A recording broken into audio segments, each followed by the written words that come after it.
శని త్రయోదశి గురువుగారు సహజంగా రకరకాల సాంప్రదాయాలు చెప్తాం. శని త్రయోదశికి దానాలు, హోమాలు, జపాలు, తపాలు. ఈ ఆగస్ట్ నెలలో వచ్చే శని త్రయోదశి అప్పుడు ఏం చెయ్యాలి, అసలు శని త్రయోదశి సాంప్రదాయం ఏంటి చెప్తారు గురుగారు? మంచిదమ్మా.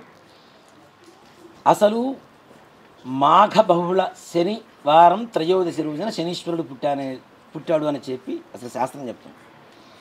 ఇప్పుడు మాస శివరాత్రి చేస్తూ ఉంటాం ప్రతి నెల, అలానే మహాశివరాత్రి చేస్తూ ఉంటాం. సంకష్టహర చతుర్థి చేస్తూ ఉంటాం ప్రతి నెల, అలానే అసలైన సంకష్టహర చతుర్థి వేరే ఉంటుంది.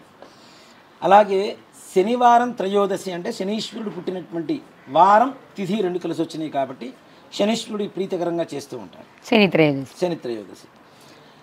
శని త్రయోదశి రోజున ఎలా చేస్తే బాగుంటుంది, ఏం చేస్తే బాగుంటుంది? అసలు శనీశ్వరుడికి ఏం చేయాలి అంటే, శని కర్మకారకుడు. శనీశ్వరుడు మనకి కర్మకారకుడు. ఏదైతే మనం అనుభవిస్తున్న కర్మ ఉందో ఆయన కారకుడే శనీశ్వరుడు తప్పనిసరిగా. శని వచ్చాడు, బాధలు పెడుతున్నాడు అని చెప్పి చాలామంది బాధపడుతుంటారు. ఏలినాటి శని, శని మహాదశ, అర్ధాష్టమ శని, అష్టమ శని, ఇట్లాగా జన్మ శని, ద్వాదశ శని, ద్వితీయ శని, దీన్ని ఏలినాటి శని అని చెబుతాం. శని కర్మకారకుడు అంటే ఏదైతే మనం పూర్వజన్మలో చేసుకున్నటువంటి కర్మ ఏదైతే పాపం ఉందో దాన్ని విముక్తి కలుగు చేసేటువంటి కారకుడే శని. ఆ కాలం అంటే నీ కర్మ ఇంకా తీరలేదురా అంటే ఏలినాడి శని వచ్చి ఆ బాధలు మొత్తం కూడా అనుభవించేలా చేసి నీ కర్మను విముక్తి చేస్తున్నాడు శనీశ్వరుడు. కానీ మనం ఆయన వచ్చాడు అంటేనే ఒక రకమైన భయం, ఆందోళన అంటే అనకూడదు. కానీ శనిగాడు అనేటువంటి పరిస్థితిలో కూడా శనీశ్వరుడు పాపం తిట్టించుకుంటున్నాడు ఆయన.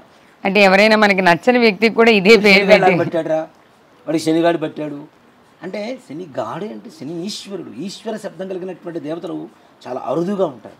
కపీశ్వరుడు, అలాగే శనీశ్వరుడు. ఈశ్వరుడు అంటేనే పరిపాలించేటువంటి వాడు అని అర్థం. అలాంటి శనీశ్వరుని మనం చాలా చిన్న చూపు చూస్తూ ఉన్నాం.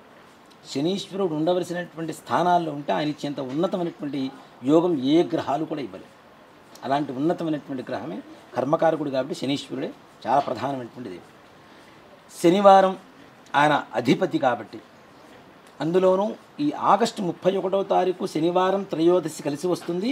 అందులో అమావాస్య ముందు వస్తుంది, ఇంకా బలంగా ఉంటుంది. ఆయన ఉండడమే నీలవర్ణంలో, కృష్ణవర్ణంలో ఉంటాడు కాబట్టి.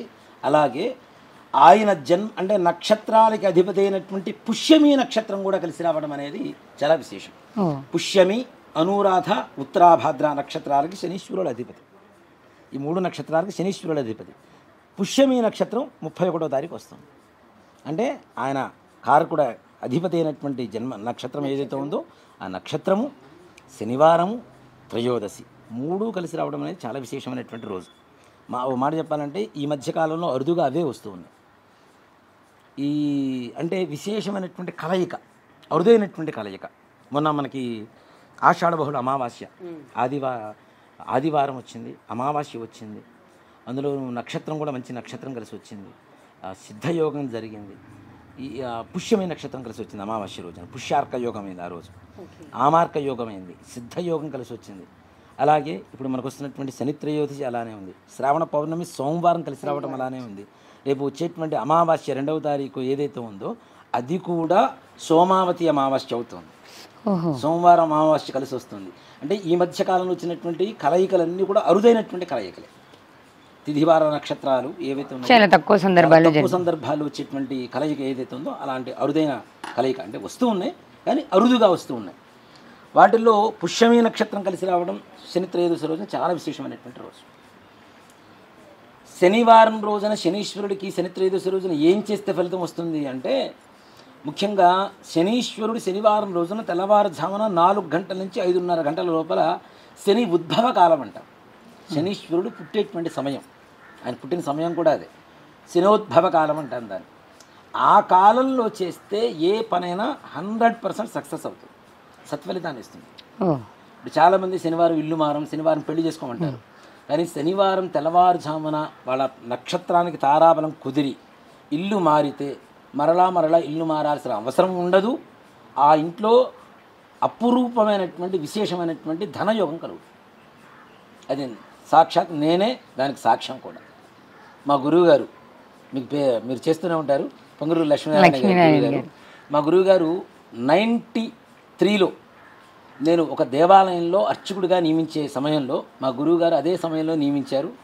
అలాగే మా స్వగ్రామం నుంచి నేను గుంటూరులో దేవాలయంలో ఇంట్లో చేరడానికి కూడా తెల్లవారుజామున ఆయన ఇదే ముహూర్తం పెట్టారు.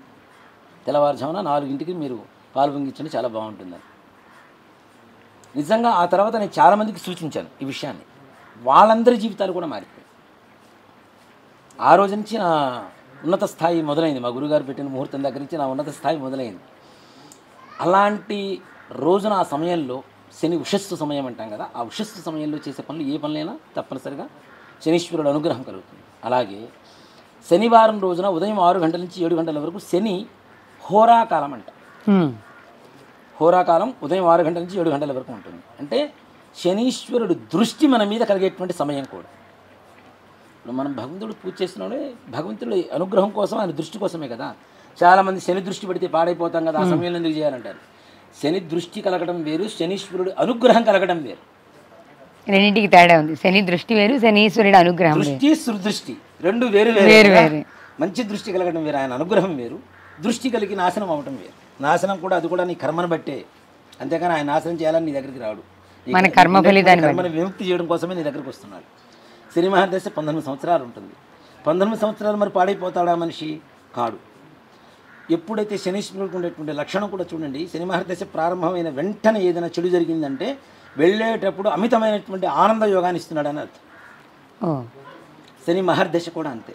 శని మహర్దశ 3 సంవత్సరాలు ఉంటుంది. శని మహర్దశలో శని అంతర్దశ. ఈ మహర్దశ అంతర్దశ కాలంలో ఎప్పుడైతే కష్టాలను ఇస్తున్నాడో మిగిలిన 16 సంవత్సరాలు కూడా నీకు యోగాన్ని ఇస్తున్నాడు అని అర్థం. వస్తూ కష్టాన్ని ఇచ్చాడు అంటే వెళ్తూ సుఖాన్ని ఇస్తాడు, మర్చిపోలేంత సుఖాన్ని. అది కూడా ఎట్లా అనిపిస్తుంది అంటే మన దగ్గర ఉన్నంతకాలం మన కష్టాలు అనుభవిస్తుంటాం కదా. ఇప్పుడు అస్సలు గాలి కూడా రాని ప్రదేశంలో ఒక్కసారిగా ఏసీ వేస్తే ఎలా ఉంటుంది? అద్భుతంగా అనుకుంటాం కదా. అలాంటి ప్రశాంతతని శనీశ్వరుడు మాత్రమే ఇవ్వగలుగుతాడు. ఆయన వెళ్ళిపోయేటప్పుడు అంత అమితమైనటువంటి యోగాన్ని ఇస్తాడు. నాకు తెలిసినటువంటి ఒక స్త్రీమూర్తి, భార్యాభర్తల మధ్యలో గొడవలు, నా దగ్గరకు వచ్చింది. మీ ఇంటికి వస్తాడు, మళ్ళీ నీ దగ్గర ఇంతో మంచిగా ఉంటాడని చెప్పాను. నేను చెప్పిన ముందు రోజు కూడా నా దగ్గరకు వచ్చి ఏడ్చింది ఆవిడ. నన్ను తమ్ముడు అనిపిస్తుంటుంది. ఏరా నాన్న రాలేదు నాన్న మీ బావగారు అని. కానీ ఇంకొక రోజు టైం ఉంది కదా, ఒక్కరోజు వెయిట్ చేయండి అన్న. ఆ మరుసటి రోజు సాయంత్రం పూలు పండ్లు స్వీట్స్ తీసుకొని వచ్చింది నా దగ్గరికి. అరే నాన్న మీ బావగారు వచ్చారా. అప్పటి నుంచి ఇప్పటికీ నేను చూస్తూనే ఉన్నాను, నా కళ్ళెదురుగానే ఉన్నారు, వాడు చూస్తూనే ఉన్నాను. అమిత ఆనందంగా ఉన్నాను. ఏ రకమైనటువంటి ఎడబాట్లు లేవు వాళ్ళిద్దరి మధ్యలో, ఎక్కడ అపార్థాలు లేవు. ప్రశాంతంగా ఆవిడ అదే చెబుతుంది, నువ్వు చెప్పిన రోజున మీ బావగారు వచ్చారు, నేను లేకపోతే నమ్మేదాన్ని కాదు నేను. అంత పర్ఫెక్ట్గా శనీశ్వరుడు పనిచేస్తాడా అని చెప్పి ఆవిడ ప్రతి శనివారం శనీశ్వరుడికి పూజ చేయడం మొదలుపెట్టింది. ఇది జరిగి కూడా దాదాపు 13 ఏళ్ళు అవుతుంది.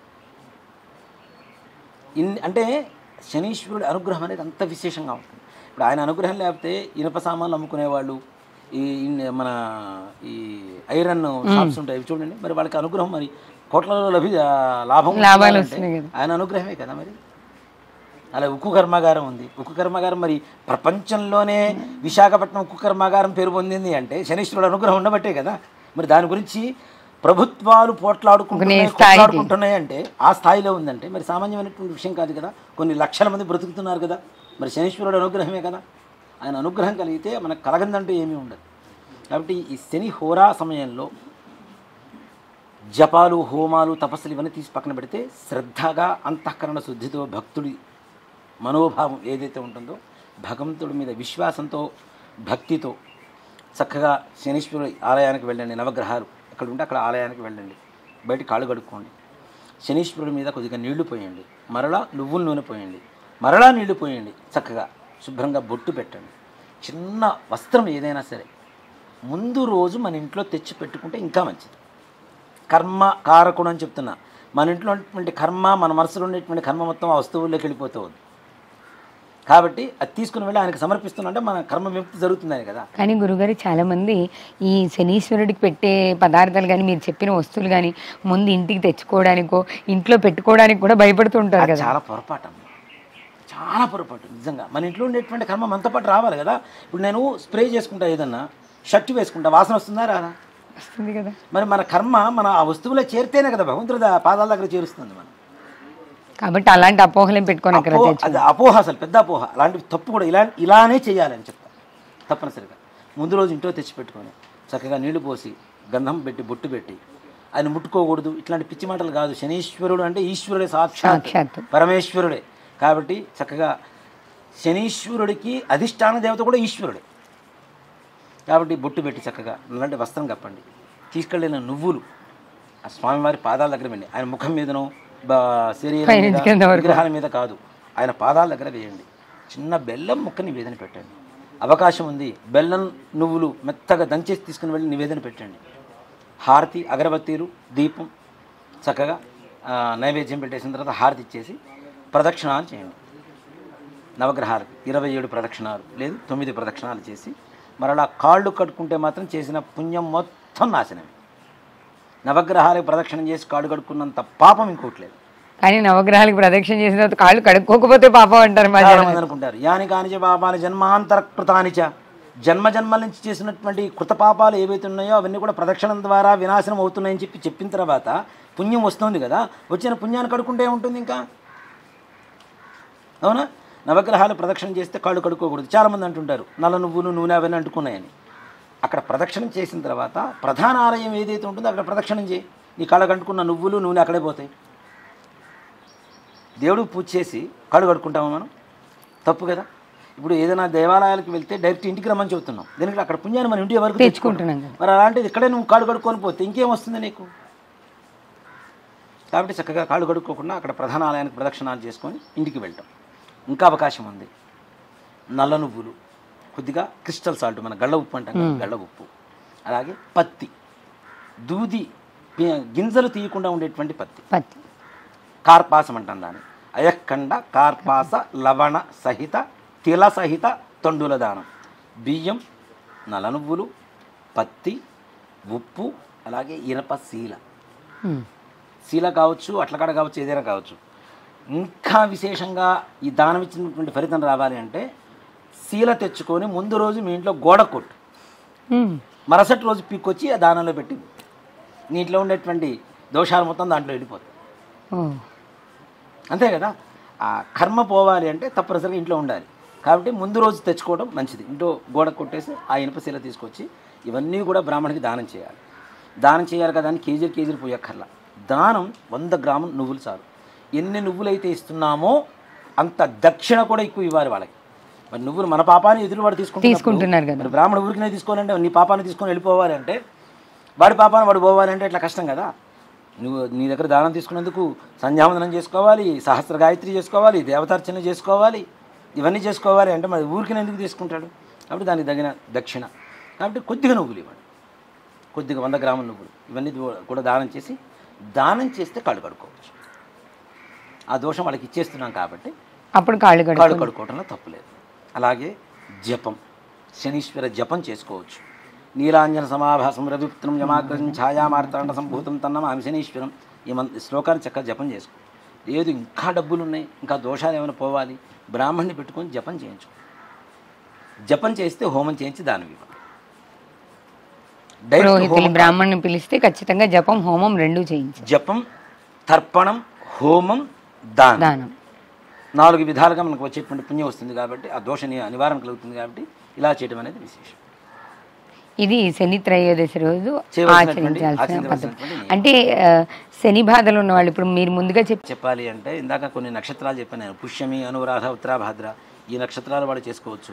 అలాగే కర్కాటక రాశికి 8వ స్థానంలో శని ఉన్నాడు, వృశ్చిక రాశికి అర్ధాష్టమ స్థానంలో శని ఉన్నాడు, మకర రాశికి ద్వితీయంలో శని ఉన్నాడు, అలాగే కుంభరాశికి జన్మంలో ఉన్నాడు, మీనరాశికి ద్వాదశంలో ఉన్నాడు. ఈ 3 రాశుల వాళ్ళు, కర్కాటక రాశి వాళ్ళు, వృశ్చిక రాశి వాళ్ళు, వీళ్ళందరూ కూడా తప్పనిసరిగా ఈ శని త్రయోదశి రోజున పూజ చేసుకోవడం విశేషం. ఈ రాశులు కాకుండా మిగిలిన రాశుల వాళ్ళు కూడా శని మహర్దశ ఉందో లేదో మీకు తెలియదు, శని అంతర్దశ ఉందో లేదో తెలియదు, జాతకం పూర్తిగా చూసుకోరు. కాబట్టి అలాంటి వాళ్ళు ఎక్కడో చోట తగులుతూనే ఉంటాడు శని. కాబట్టి ప్రతి ఒక్కరూ కూడా శని త్రయోదశి రోజున శనీశ్వరుడికి పూజ చేయడం అనేది విశేషం.